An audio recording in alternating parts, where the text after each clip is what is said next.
अब हमारा नेक्स्ट क्या है, मैं फिर से एक फ़ाइल जल्दी से बना लेता हूँ जो आज हम लोग पढ़ने वाले हैं।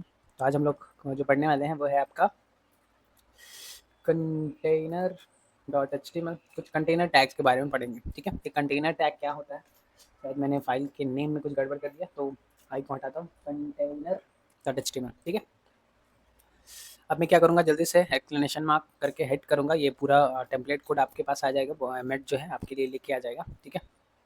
थोड़ा सा इसको ये कर रहा हूँ। अब हमने कल ना कुछ टैग्स के बारे में पढ़ा था, जैसे कि हेडिंग टैग हो गया, पैराग्राफ, एंकर टैग्स, उसकी कुछ प्रॉपर्टीज़ देखे थे। तो वो सारी चीज़ें से अब आगे बढ़ रहे हैं। तो अब हमारे पास एक और चीज़ है जिसको बोल रहे हैं कंटेनर टैग, ठीक है। तो आज एक कंटेनर टैग्स के बारे में पढ़ेंगे, और जो एलिमेंट जितने भी हम लोग पढ़ रहे हैं ना, उन एलिमेंट्स के बारे में पढ़ेंगे, ठीक है। और आपने एक चीज़ अगर गौर किया होगा तो कभी-कभी मैं चीज़ों को टैग बोल रहा हूँ और कभी-कभी उसको एलिमेंट भी बोल देता हूँ, ठीक है।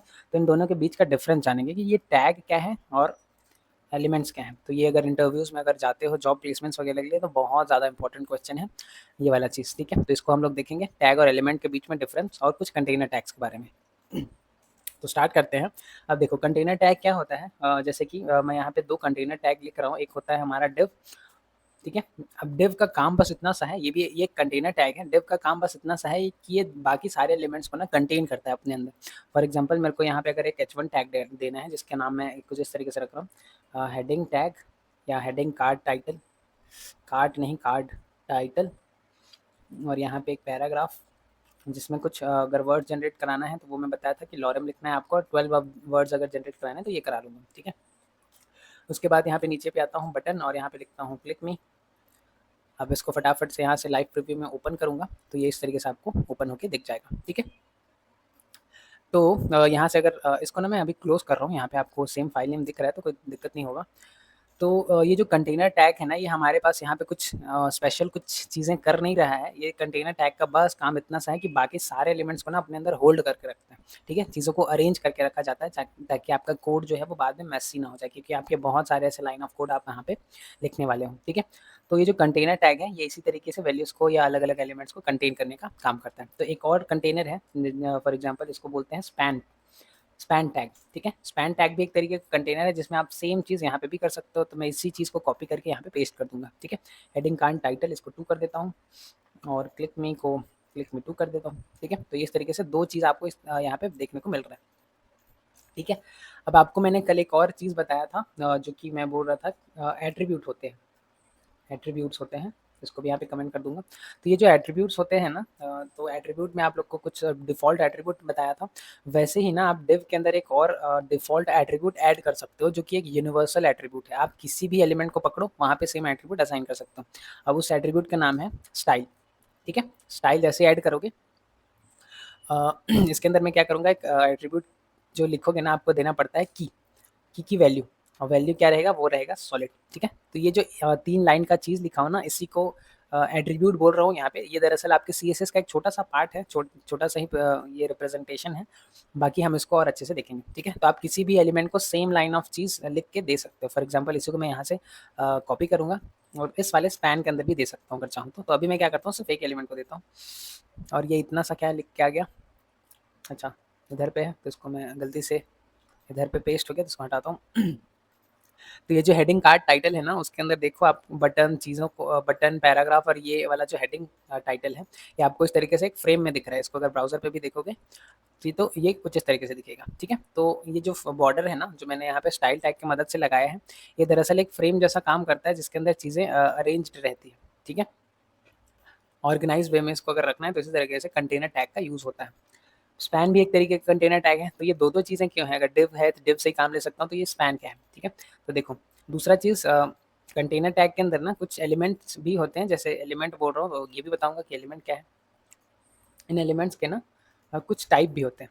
तो सबसे पहले एलिमेंट के टाइप को समझने से पहले समझते हैं कि टैग और ये एलिमेंट के बीच में डिफरेंस क्या होता है। अब देखो, इनको मैं थोड़ा-सा मैं कर रहा हूँ यहाँ से कट। मैं बोलूँगा h1 लिखूँगा यहाँ पे और बोलूँगा ये क्या है? ये आपका टैग है, ठीक है? तो आप इसी तरीके से जवाब दे सकते हो अगर इंटरव्यूअर पूछ रहा है आपसे कि टैग और एलिमेंट के बीच में डिफरेंस। तो टैग क्या है आपका? टैग ओपन और क्लोज़ टैग से फॉर्म होता है, ठीक है? अब इसके अंदर आप अगर कोई कंटेंट लिखते हो, फॉर एग्ज़ाम्पल मैं हेडिंग टैग लिख दिया, तो ये हो गया इस टैग का कंटेंट। तो ये पूरा कंटेंट मिलके बन जाता है आपका एलिमेंट, ठीक है। लेकिन ऐसा नहीं है कि इसको टैग नहीं बोलेंगे आप, ये टैग भी है, ये एलिमेंट भी है, लेकिन आपका एलिमेंट वो तब कहलाता है जब उसके अंदर कोई कंटेंट हो, ठीक है। तो ये बेसिक सा डिफरेंस है। अगर कुछ कंटेंट उसके अंदर है तो वो आपका टैग एलिमेंट होगा, और अगर उसके अंदर कोई भी कंटेंट नहीं है उसको आप टैग कह सकते हो, ठीक है। तो एक छोटा सा डिफरेंस है। अब सेम यहाँ पे भी अगर देखोगे तो ये जो डिव है ना, तरीके से जो डिव है ना, ये क्या करता है, ये भी आपका कंटेनर टैग ही है। तो इस डिव को यहाँ पे मैं बोलूँगा कि ये डिव टैग है, ठीक है। जैसे इसके अंदर कुछ एलिमेंट्स डाल देता हूँ, फॉर एग्जांपल यहाँ पे मैं h1 ऐड कर दिया, फॉर एग्जांपल मैंने यहाँ पे एक h1 ऐड कर दिया कुछ इस तरीके से। ये सजेशन नहीं दे रहा है, क्या बात है। h1 कुछ इस तरीके से अब दे रहा है ठीक है। तो ये मैंने कुछ h1 अगर इसके अंदर ऐड कर दिया और इसके अंदर लिख दिया हेडिंग कार्ड कार्ड, और इसके अंदर एक पैराग्राफ डाल दिया p टैग लॉरम 12, और फिर इसके बाद इसके अंदर एक बटन ऐड कर दिया, तो ये जो सेम चीज़ था ना, जो डिव एक टैग था, अब ये बन जाएगा एलिमेंट, ठीक है। तो ये छोटा सा बेसिक सा डिफरेंस है। तो टैग और एलिमेंट के बारे में समझ गए, इसको मैं करता हूँ यहाँ पे ऊपर। एट्रीब्यूट के बारे में हम लोगों ने समझ लिया कि एट्रीब्यूट क्या है। जैसे फॉर एग्जाम्पल इस डिव के अंदर एक स्टाइल दे रहा हूँ, तो ये स्टाइल एट्रीब्यूट है, ठीक है।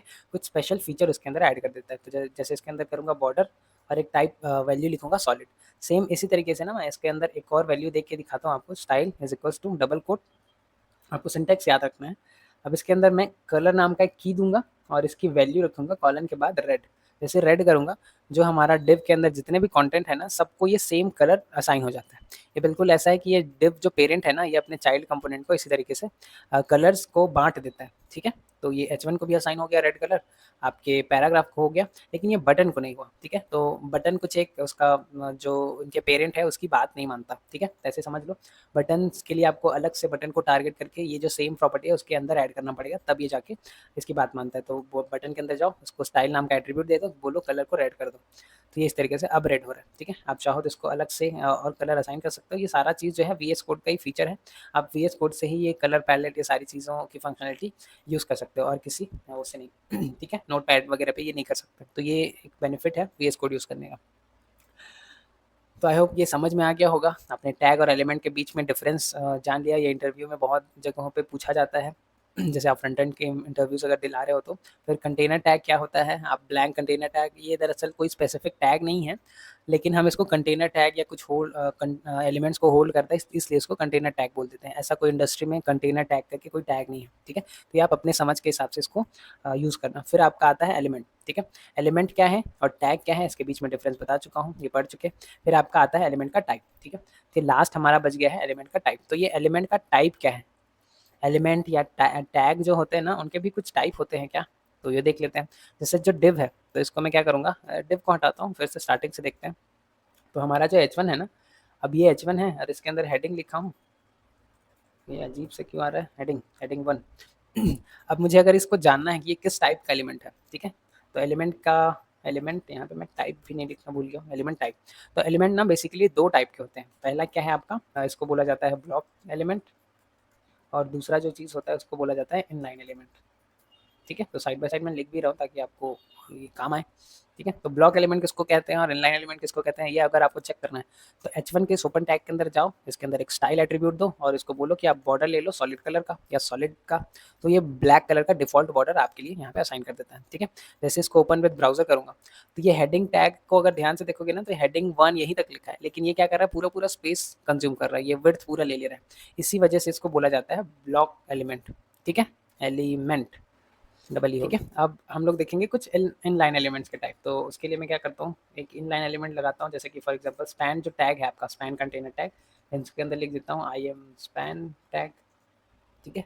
तो ये जो स्पैन है, इसको अगर मुझे चेक करना है तो क्या करना पड़ेगा, स्पैन के अंदर जाना पड़ेगा, स्टाइल लिखना पड़ेगा, और इसको बोलते हैं बॉर्डर सॉलिड, इस तरीके से। जैसे सॉलिड ये करूँगा, देखो आई एम स्पैन जो है ये बन के तो आ रहा है, लेकिन इसका जो बॉर्डर है ना, वो उसके कंटेंट के अराउंड ही श्रिंक हो गया, ठीक है। ये पूरा पूरा विड्थ नहीं ले रहा है। तो इस तरीके के एलिमेंट को ना हम लोग बोलते हैं इन लाइन एलिमेंट टाइप, ठीक है। ऐसे ही और बहुत सारे टैग हैं, जैसे आपने बटन टैग देखा, तो बटन भी खुद में एक इन लाइन एलिमेंट है, क्लिक मी, इसको भी चेक करना है, बॉर्डर असाइन करो, तो बटन में तो ऑलरेडी बॉर्डर होते ही हैं, ठीक है। तो इसलिए आप उसका रेडियस चेक कर सकते हो। फिर एंकर टैग, इसके अंदर अंदर अगर बोलूँगा गो टू गूगल, तो ये भी एक इनलाइन एलिमेंट है, क्योंकि ये पूरा पूरा अगर जगह घेरता तो ये क्या करता, इन दोनों से नीचे आ जाता, ठीक है। जैसे अब एक और टैग देखे थे ना पैराग्राफ, इसको अगर चेक करूँ, लॉरम लॉरम के सिर्फ 4 वर्ड चाहिए भाई। तो अभी अगर ये पैराग्राफ को देखोगे तो इसका बिहेवियर क्या है, ये अपना पूरा विड्थ कवर करता है। तो पैराग्राफ टैग जो है आपका ब्लॉक एलिमेंट है, तो इसको भी देख ही लेते हैं। Style, border, solid, red, space करके अगर रेड दोगे तो आपको रेड कलर के बॉर्डर्स मिलते हैं इस तरह के, ठीक है।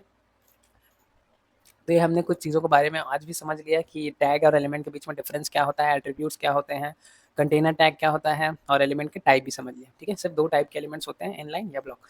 चेक कैसे करना है वो आपको बता दिया। एक स्टाइल एट्रीब्यूट दो, बॉर्डर जो है जितना उसका फुल विड्थ अगर है, मतलब जो पूरा विड्थ कवर कर रहा है वो ब्लॉक एलिमेंट, और जो इनलाइन एलिमेंट होते हैं वो उतना ही साइज़ कंज्यूम करते हैं जितना कि उसका कंटेंट है, जैसे कि ये स्पैन टैग।